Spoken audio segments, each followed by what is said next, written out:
Ever wondered what $1,000 worth of Lego bricks looks like? Well, in this video I'm going to build iconic Star Wars battles in Lego starting with a $1 budget, and then going to spend $1,000 on Lego to build the best Star Wars battle I can possibly put together. Let's get started. For the $1 budget, I'm going to build one of my favourite Star Wars battles, the Duel of the Fates. But unfortunately, $1 isn't a lot of money, so I'm going to struggle to replicate this scene.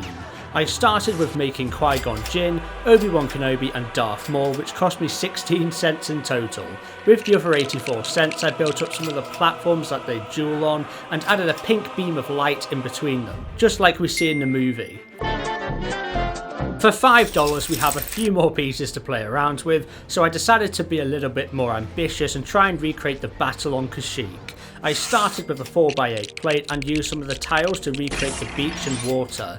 Now if you watch the scene in the movie you'll notice that there's what I like to call snail droids coming out of the water and onto the land. Officially they go by the name NRN-99 Persuader Class Droid Enforcer, but I prefer snail droids.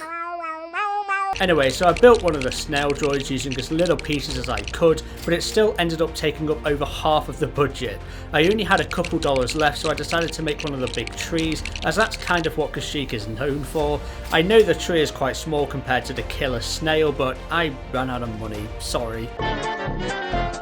Now with $10 we can get beefy. I decided to recreate one of the most iconic battles in all of Star Wars, Jar Jar versus a dead battle droid. No, the battle on Hoth. This time I could get away with using a larger 6x9 stud surface area. I started with tiling off the icy plate with snow while watching The Empire Strikes Back in the background. I wanted to get inspiration for exactly what moment of the Hoth battle I wanted to build, and I ended up deciding on the scene where the rebels wrap a cable around an AT-AT's legs to make it fall to the ground. So I started to build the AT-AT and I think the legs came out okay, but I really started to struggle when it came to the upper body section. It felt a bit chubby, but nevertheless it came together in the end. Unfortunately we only have a few pennies left, so I built the snowspeeder as small as possible using just 11 pieces, not forgetting to add the cable with it wrapped around the legs of the AT-AT. I had a few more cents left over after this, so I added a bit of texture in the snow here, and there you go, a $10 battle on Hoth. With a $20 budget we can finally build a model just about big enough for minifigures, so what battle are we going to build next? Well, that is of course the battle between Obi-Wan and General Grievous.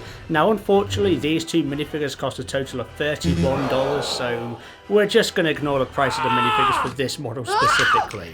Getting into the build now, I wanted to build the moment where Obi-Wan finally defeats General Grievous on the landing platform. So to do this I built up some rock work on top of an 8x12 stud surface area which will act as the floor below, with a couple of plants and weeds protruding out of the rocks. I then began to build a section of the platform for Obi-Wan and Grievous to duel it out. I then added a back wall with the remaining budget with a couple details incorporated here and there. Now it's time to add the minifigures of Obi-Wan Kenobi and General Grievous, and thanks to the use of a small clip piece we can recreate the moment where Obi-Wan is hanging off the ledge while gunning down Grievous. Now with a $30 budget I'm going to start by forming a 16x16 stud surface area. I'm going to build Mando and Grogu versus the Ice Spiders from Mandalorian Season 2, my favourite season. I'm going to start by building one of the big spiders, and it was a tricky process. A lot of these pieces I used were kind of expensive, but at the end of the day I think it looked fantastic. I used a lot of grey elements here to make sure that the big spider stands out against the white snow. Speaking of which, let's start to lay that down now. I also incorporated a lot of ice into the snow by using these transparent blue pieces and following this through into the rock work on either side. Now it's time to put the giant ice spider into the cave alongside Mando and Grogu, but I do have $1.96 left, so let's build a baby spider as well. I used this egg piece in grey for the body along with the bracket brick to attach all the legs to, and there we are. I sure hope Mando and Grogu can get back to the Razor Crest. It's gonna be a bumpy ride. $50. For this one I want to build a battle at the Sarlacc pit, where Luke Skywalker just completely owns everyone, let's be honest. Now obviously for $50 we're not going to be able to build the Jabba's sail barge, but we can definitely build the skiff that Luke's on and also the Sarlacc pit as well. So I started with the Sarlacc pit, and I must say the one that LEGO have previously released in sets looks nothing like how it does in the movie. So I'm going to try and fix that. I want to have the sand dunes sloping down into the mouth like a proper pit. I used some dark tan elements inside the mouth as well to try and help the transition from sand to flesh. Now the landscape has done itself, let's build the skiff for the remaining $23. I couldn't make the skiff properly minifigure scale at this budget, so it ended up being a little small, but nonetheless I'm absolutely thrilled with how it turned out.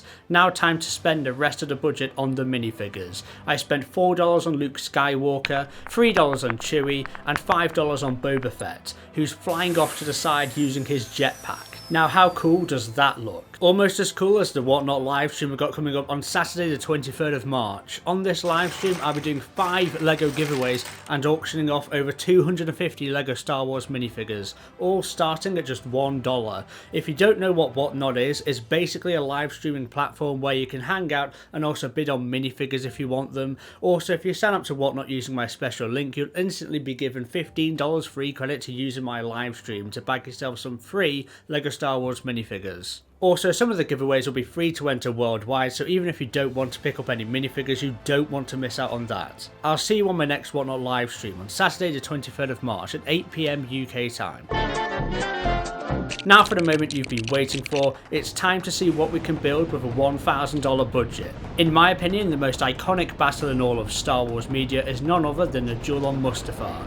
For this recreation I wanted to depict all the iconic moments from the duel, such as the landing pad where Obi-Wan and Padme first confront Anakin, the control room where Anakin does a little stabby stabby pokey pokey, and the pillar they fight on, which falls off the main structure and into the lava, and of course the high ground scene. It's over, Anakin!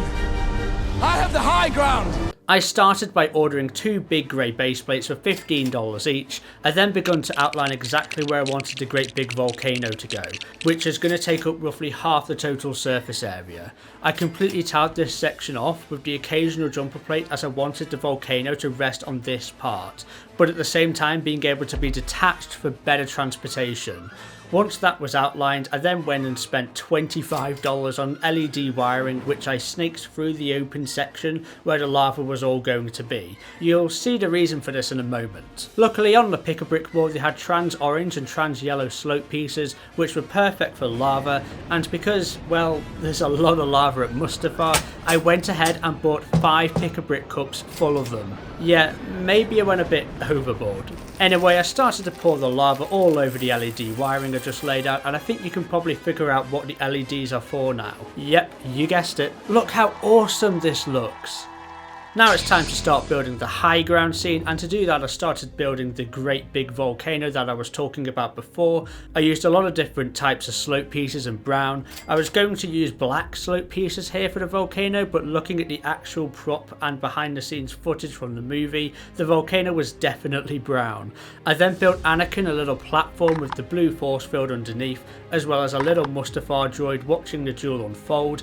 I added the burnt Anakin minifigure and Obi-Wan Kenobi to complete this scene, and I even gave Obi-Wan a light up lightsaber which I got from TopicBricks. They supplied most of the lighting you'll see for this model, so thanks to them for sponsoring this video. We're not done yet as we have the rest of the volcano to build, which is going to involve a lot of rock work, and I don't think you're going to want to see me put that together, so there you go, done. I leveled off the rock work at this point because I wanted to integrate the control room into the actual volcano itself. It was tough to find good shots from the outside of the control room, but I did my best to replicate the interior by copying the floor pattern and also integrating the controls and the green lights above the windows. I also added a balcony on the outside and used some flex tubes on clips to add a railing as well.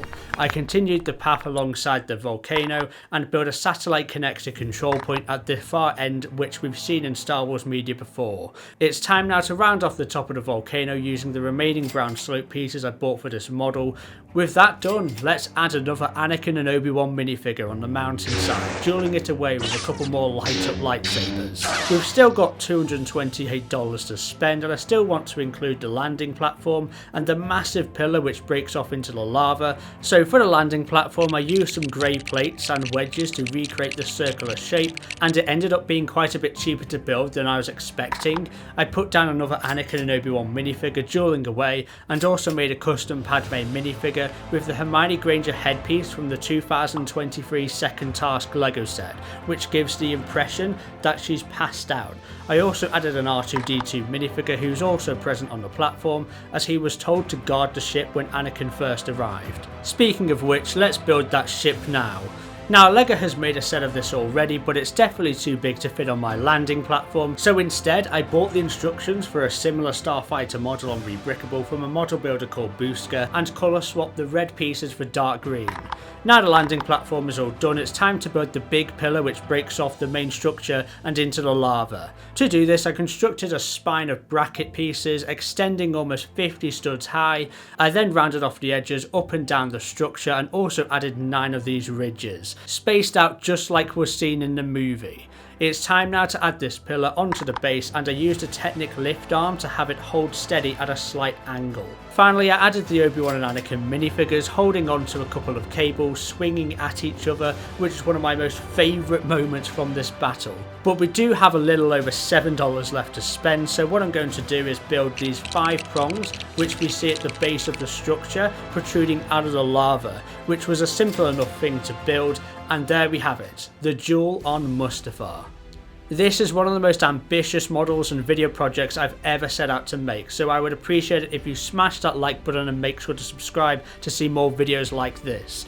Also, you may want to consider becoming a member of the channel to see frequent behind the scenes exclusive videos and to see all future videos early. I'll see you on my upcoming Whatnot live stream on Saturday the 23rd of March at 8 PM UK time. And thank you to TopicBricks for already being a premium member of the channel, and I'll see you later.